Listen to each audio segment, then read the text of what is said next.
Assalamualaikum warahmatullahi wabarakatuh. Perkenalkan, nama saya Ajeng Kartika Artianti dari kelas Akuntansi 3A dengan NIM 2021-06-130 Fakultas Ekonomi dan Bisnis Universitas Kuningan.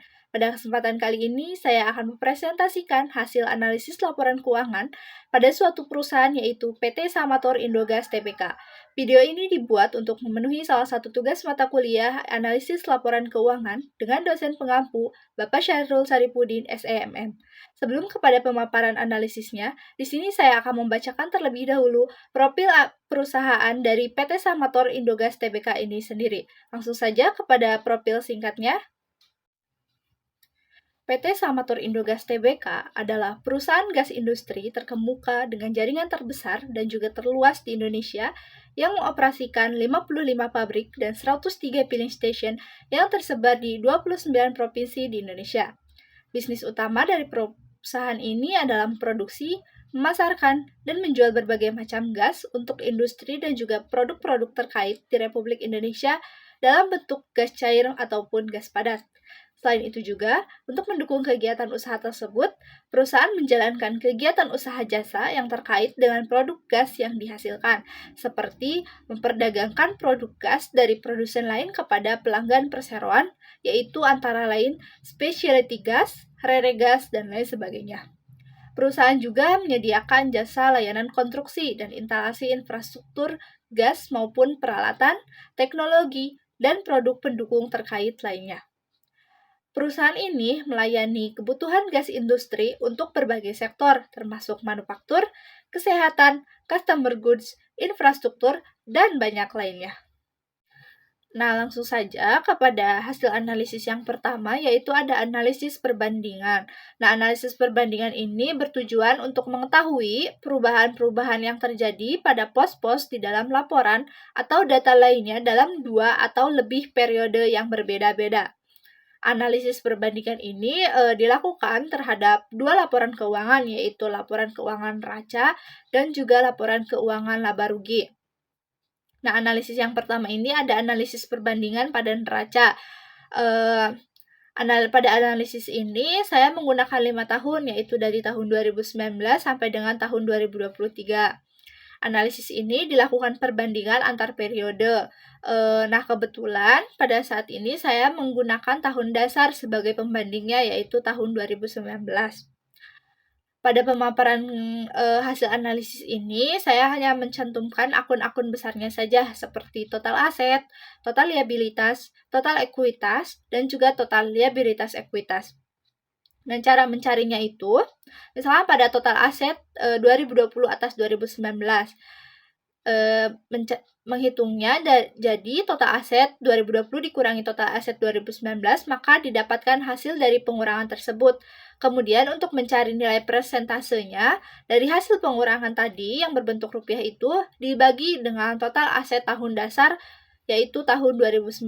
Nah, nanti didapatkan hasilnya. Misalkan pada total aset tahun 2020 atas 2019 didapatkan hasil 1,43%. Kemudian pada tahun 2021 atas 2019 itu naik menjadi 14,66%. Pada tahun 2022 atas 2019 ini turun lagi menjadi 14,9%. Kemudian pada tahun 2023 atas 2019 menurun lagi menjadi 9,84%. Cara menghitungnya sama pada akun total liabilitas, total ekuitas maupun pada total liabilitas ekuitas seperti perhitungan total aset tersebut. Nah, untuk selanjutnya ada analisis perbandingan pada laporan laba rugi, sama seperti pada analisis neraca. Di sini saya menampilkan hanya akun-akun besarnya saja. Ada penjualan neto, beban pokok penjualan, laba kotor, laba sebelum taksiran penghasilan beban pajak, laba tahun berjalan, jumlah penghasilan komprehensif lain tahun berjalan setelah pajak, dan laba per saham dasar. Untuk perhitungannya juga itu tidak jauh berbeda dengan analisis perbandingan pada neraca dan sama kayak gitu. Misalkan saya contohkan pada akun beban pokok penjualan. Di sini menggunakan tahun dasar yang sama, yaitu tahun 2019. Misalkan beban pokok penjualan tahun 2020 itu nanti dikurangi dengan beban pokok penjualan tahun 2019 sebagai tahun dasar itu. Nah, nanti hasil pengurangannya itu dibagi dengan beban pokok penjualan pada tahun 2019. Nah, nanti akan didapatkan persentase seperti yang sudah saya tampilkan ini. Selanjutnya itu ada analisis rasio. Analisis rasio ini dilakukan untuk melihat bagaimana efisiensi kinerja keuangan yang mana akhirnya ini akan digunakan untuk menetapkan keputusan dan juga pertimbangan pencapaian yang ingin dicapai oleh perusahaan pada periode-periode berikutnya. Pada analisis rasio ini terdapat beberapa rasio, antara lain ada rasio likuiditas, rasio leverage, rasio aktivitas, dan rasio profitabilitas. Yang pertama itu ada rasio likuiditas. Rasio likuiditas ini terbagi menjadi 4. Yang pertama ada current ratio, didapatkan dari total aktiva lancar dibagi hutang lancar. Yang kedua ada acid test ratio, didapatkan dari aktiva lancar dikurangi persediaan dibagi dengan hutang lancar. Yang ketiga ada cash ratio, didapatkan dari kas ditambah surat berharga dibagi hutang lancar. Yang terakhir ada working capital to asset ratio, didapatkan dari aktiva lancar dikurangi utang lancar dibagi total aktiva. Yang kedua itu ada rasio leverage. Rasio leverage ini juga terbagi menjadi 4. Yang pertama ada total debt to total asset ratio, didapatkan dari total hutang dibagi dengan total aktiva. Nah, yang kedua itu ada total debt to total equity ratio, didapatkan dari total hutang dibagi dengan ekuitas. Yang ketiga itu ada long term debt to total equity ratio, didapatkan dari hutang jangka panjang dibagi modal sendiri. Yang keempat ada time interest earning ratio, didapatkan dari EBIT yang merupakan nominal laba sebelum pajak dibagi bunga hutang jangka panjang. Saya juga sudah menampilkan hasil dari analisis pada rasio likuiditas dan juga rasio leverage. Kalian bisa melihatnya di layar. Nah, yang ketiga itu ada rasio aktivitas. Rasio aktivitas ini terbagi menjadi beberapa macam. Yang pertama ada total asset turnover, di mana itu dihasilkan dari penjualan dibagi dengan total aktiva. Yang kedua itu ada receivable turnover, didapatkan dari penjualan dibagi dengan piutang. Yang ketiga ada average collection inventory, didapatkan dari piutang dibagi dengan penjualan dikali 360 hari. Selanjutnya ada inventory turnover, didapatkan dari harga pokok persediaan dibagi dengan persediaan. Selanjutnya ada average day inventory, didapatkan dari persediaan dibagi dengan harga pokok persediaan dikali 360 hari. Selanjutnya ada working capital turnover, didapatkan dari penjualan bersih dibagi dengan aktiva lancar dikurangi hutang lancar. Nah, yang keempat itu ada rasio profitabilitas. Rasio profitabilitas ini juga terbagi menjadi beberapa macam. Yang pertama itu ada gross profit margin atau GPM, didapatkan dari laba kotor dibagi dengan penjualan. Yang kedua ada profit margin, didapatkan dari EBIT dibagi penjualan dikali 100%. Selanjutnya ada net profit margin, didapatkan dari EAT atau laba sesudah pajak dibagi penjualan dikali 100%. Selanjutnya ada operating income ratio, didapatkan dari penjualan dikurangi HPP dikurangi biaya kemudian dibagi dengan penjualan. Yang selanjutnya ada return of asset, didapatkan dari EBIT dibagi total aktiva dikali 100%. Selanjutnya ada return of equity, didapatkan dari EAT dibagi modal sendiri dikali 100%. Nah, yang terakhir ada return of investment, didapatkan dari EAT dibagi dengan total aktiva dikali 100%. Di sini saya juga sudah menampilkan hasil analisis rasio pada rasio aktivitas dan juga rasio profitabilitas. Bisa kalian lihat sendiri data-datanya ini berupa grafik. Untuk selanjutnya itu ada analisis DuPont. Analisis ini yang bertujuan untuk menghasilkan ROE atau Return of Equity. Di sini saya mengambil satu contoh, yaitu pada tahun 2019. Di sana terdapat beberapa uraian, salah satunya itu ada penjualan, harga pokok penjualan, aktiva lancar, aset lancar, total aktiva, total utang, ekuitas, dan lain sebagainya.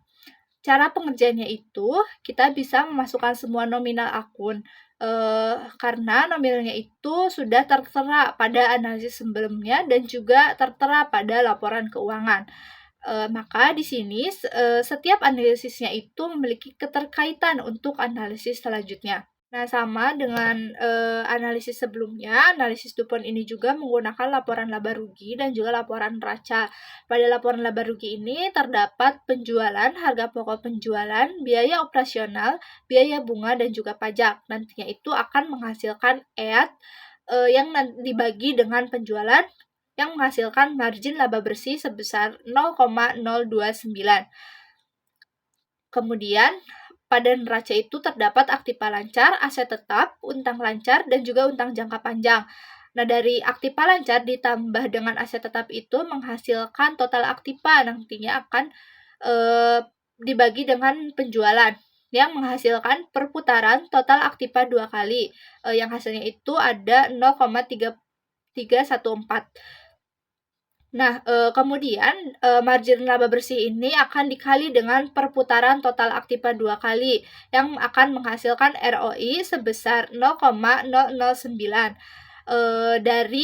Kemudian dari utang lancar ditambah utang jangka panjang ini akan menghasilkan total utang yang akan ditambah dengan total ekuitas. Kemudian ada juga total aktiva dibagi dengan total ekuitas ini akan menghasilkan EMP yaitu sebesar 2,128. Nah, selanjutnya itu untuk menghasilkan ROE itu didapatkan dari ROE dikali dengan EMP yaitu 0,009 dikali 2,128 menghasilkan ROE sebesar 0,019 seperti itu. Selanjutnya itu ada analisis common size. Analisis ini digunakan untuk membandingkan data keuangan setiap pos-pos pada laporan keuangan. Pada analisis common size ini juga sama seperti pada analisis perbandingan, yaitu menggunakan laporan laba rugi dan juga laporan pada neraca. Nah, langsung saja kepada yang pertama itu ada analisis common size pada neraca. Di sini saya hanya menampilkan akun-akun besarnya saja. Cara perhitungannya itu misalkan pada bagian neraca ada kas dan juga setara kas, kemudian dibagi dengan jumlah aset dan dikali 100%. Jadi semua akun yang berada di aset lancar itu dibagi dengan jumlah aset. Berbeda dengan liabilitas, akun-akun yang berada di liabilitas ini nantinya itu akan dibagi dengan total liabilitas dan juga total ekuitas. Kemudian pada analisis common size neraca ini untuk total aset dan juga total liabilitas ekuitasnya itu harus berjumlah 100% kayak gitu. Jadi total aset dan juga total liabilitas ekuitasnya itu setiap tahunnya itu harus sama 100%. Berbeda dengan total liabilitas dan juga dengan total ekuitas, pada setiap tahunnya itu mengalami kenaikan dan juga penurunan. Nah, selanjutnya itu ada analisis common size laba rugi. Pada analisis common size laba rugi ini juga sama perhitungannya dengan analisis common size pada neraca. Hanya saja pada laporan laba rugi ini penjualan netonya yang harus 100% pada setiap tahunnya. Berbeda dengan analisis common size pada neraca itu harus total aset dan juga total liabilitas ekuitasnya yang harus 100% seperti itu. Kemudian sebagai contohnya, cara menghitungnya itu misalkan ada laba kotor. Nah, laba kotornya itu akan dibagi dengan penjualan neto. Didapatkan hasil dari pada tahun 2019 yaitu 45,28%. Pada tahun 2020 ada 42,66%. Kemudian pada tahun 2021 naik menjadi 46,21%. Pada tahun 2022 turun lagi menjadi 44,81%. Dan pada tahun 2023 naik menjadi 45,33%. Nah, yang selanjutnya itu ada analisis cross-section. Analisis cross-section ini merupakan teknik analisis untuk memperbandingkan data laporan keuangan pada suatu perusahaan dengan perusahaan lainnya yang berada pada industri yang sejenis dengan perusahaan tersebut. Selain itu juga Analisis ini untuk melihat prestasi perusahaan relatif terhadap industrinya. Pada analisis ini, saya menggunakan 5 perusahaan sebagai pembanding, yaitu pada sektor industri dasar dan kimia. Perusahaannya itu yang pertama ada PT Samator Indogas Tbk, PT Lautan Luas Tbk, PT Bintang Mitra Semesta Raya Tbk, PT Madusari Murni Tbk, dan PT Intan Wijaya Internasional Tbk. Di sini dilakukan analisis pada periode 2019 sampai dengan tahun 2023. Nah, pada analisis ini dicarinya itu ada ROA dan juga nilai buku. Nah, untuk ROA-nya itu didapatkan dari EBIT dibagi dengan total aktiva dikali dengan 100%. Kemudian untuk menentukan nilai bukunya itu bisa dihitung dengan total ekuitas dibagi dengan saham yang beredar atau listed share. Misalkan pada tahun 2019. Pada tahun 2019 ini pada PT Samator Indogas terdapat ROA sebesar 1,97% dan nilai buku sebesar 0,0011. Kemudian PT Lautan Luas Tbk ROA-nya 3,85% dan nilai bukunya 0,0014. PT Bintang Mitra Semesta Raya Tbk ROA-nya 1,01% dan nilai bukunya 0,0001. PT Madusari Murni Indah Tbk ROA-nya 4,40% dengan nilai buku 0,005. PT Intan Wijaya Internasional dengan nilai ROA 4,45% dengan nilai buku 0,002. Kemudian hasil dari ROA dan juga nilai bukunya itu dijumlahkan pada setiap tahunnya, seperti itu. Selanjutnya itu kita mencari rata-rata aritmatika. Nah, rata-rata aritmatika ini dilakukan pada ROA dan juga pada nilai buku. Sebagai contohnya pada tahun 2019 ROA-nya itu 15,68%. Nah, untuk mencari rata-rata aritmatikanya itu dibagi dengan 5 yang kemudian hasilnya menjadi 3,14%. Kemudian pada nilai buku yang berjumlahnya 0,007 itu dibagi dengan 5 tahun, hasilnya itu menjadi 0,07%.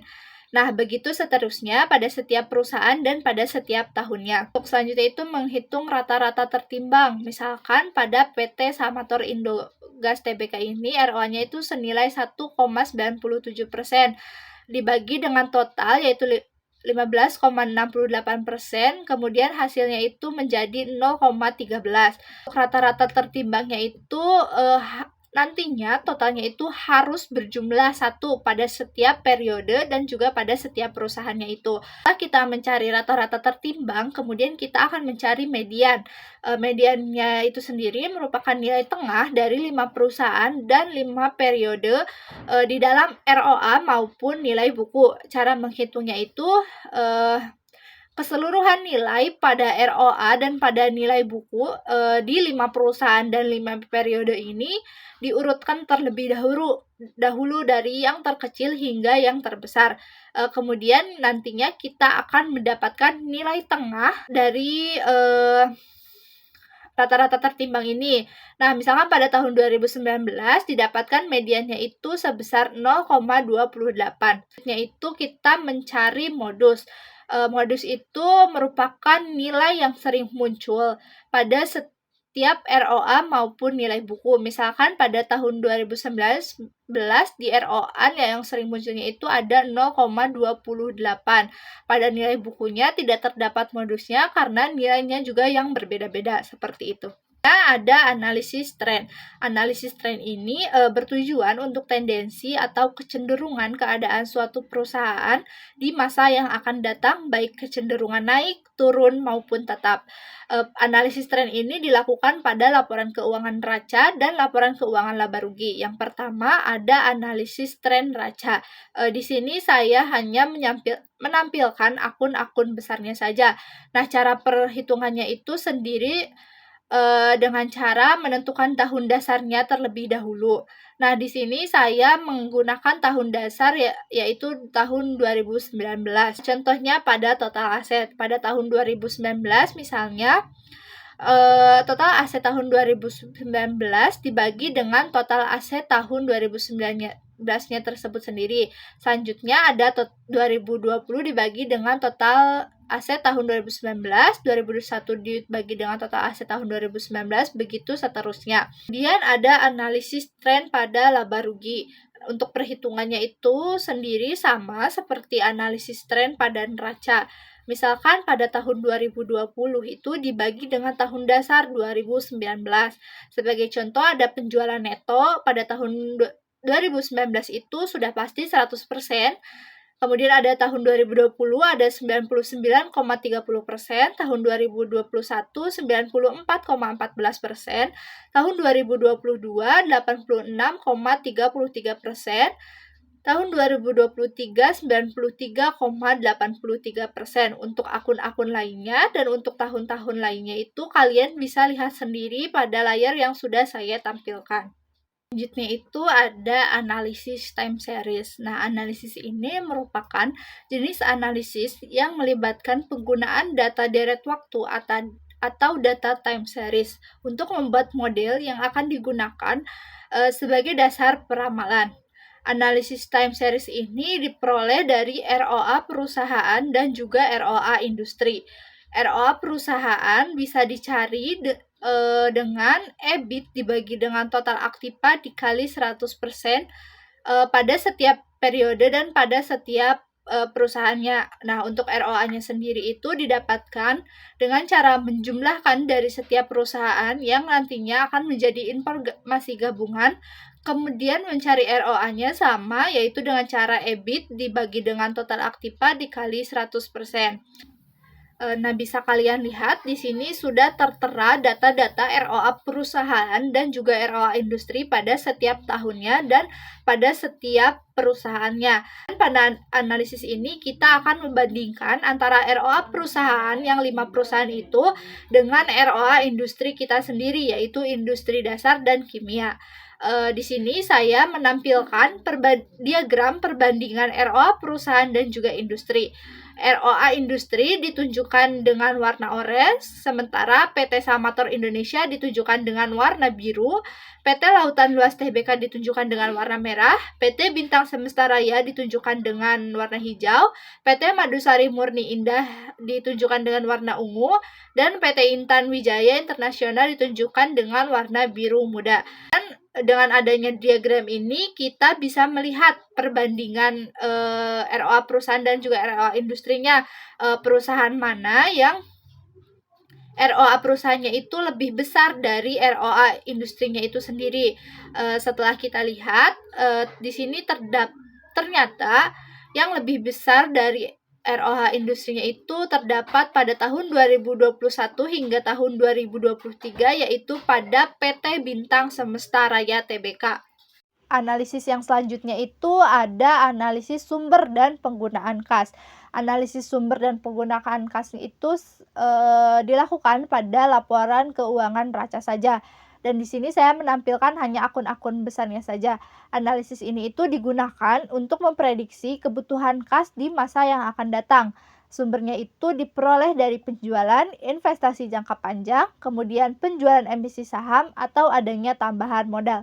Nah, cara perhitungannya itu yaitu dengan dikurangi nominal tahun ke tahunnya. Misalkan pada tahun 2020 dikurangi tahun 2019, 2021 dikurangi 2020, 2022 dikurangi 2021, 2023 dikurangi 2022. Kemudian hasil dari nominalnya itu kita dapat mengetahui apakah nominalnya itu mengalami penurunan atau kenaikan pada setiap tahunnya. Untuk hasil analisisnya bisa kalian lihat sendiri pada layar yang sudah saya tampilkan. Selanjutnya itu ada analisis sumber dan penggunaan modal kerja. Analisis ini merupakan analisis yang berhubungan dengan sumber-sumber dana dan juga penggunaan dana yang berkaitan dengan modal kerja. Untuk cara perhitungannya itu sendiri, pada analisis ini ada modal kerja kuantitatif dan juga modal kerja kualitatif. Untuk modal kerja kuantitatif itu didapatkan dari jumlah aset lancar. Sedangkan untuk modal kerja kualitatif itu didapatkan dari jumlah aset lancar dikurangi dengan jumlah liabilitas jangka pendek. Nah, yang terakhir ada analisis break-even point. Analisis ini merupakan suatu cara untuk mengetahui volume penjualan minimum agar suatu usaha tersebut tidak menderita rugi, tetapi juga misalkan belum memperoleh laba atau dengan kata lain itu sama dengan nol. Break-even point ini dilakukan pada 5 periode dari tahun 2019 hingga tahun 2023. Pertama itu ada penerimaan total. Nah, penerimaan total ini didapatkan dari penjualan ditambah dengan penghasilan keuangan ditambah penghasilan operasi lain. Nah, nantinya itu hasilnya akan menjadi penerimaan total. Untuk selanjutnya ada biaya tetap. Biaya tetap ini didapatkan dari seluruh beban penjualan serta beban umum dan administrasi yang masuk biaya tetap. Kemudian ada biaya variabel sama dengan biaya tetap didapatkan dari beban penjualan, beban pokok penjualan, serta beban umum dan administrasi yang termasuk pada biaya variabel. Kemudian ada contribution margin ratio. Contribution margin ratio ini didapatkan dari penerimaan total dikurangi biaya tetap dikurangi biaya variabel. Kemudian kita menentukan BEP rupiah. BEP rupiah ini dengan cara membagi biaya variabel dengan contribution margin ratio. Baik, mungkin itu saja yang dapat saya sampaikan. Sebelum itu saya ucapkan terima kasih kepada dosen pengampu pada mata kuliah analisis laporan keuangan dan terima kasih kepada semua yang telah menonton channel YouTube saya. Harapannya, semoga setelah dilakukannya penjelasan mengenai analisis laporan keuangan pada PT Samator Indogas Tbk ini dapat membuat kita mengetahui berbagai informasi pada laporan keuangan perusahaan tersebut. Sebelum itu, mohon maaf apabila banyak kekurangan. Saya Ajeng mengucapkan terima kasih banyak. Ditutup. Wassalamualaikum warahmatullahi wabarakatuh.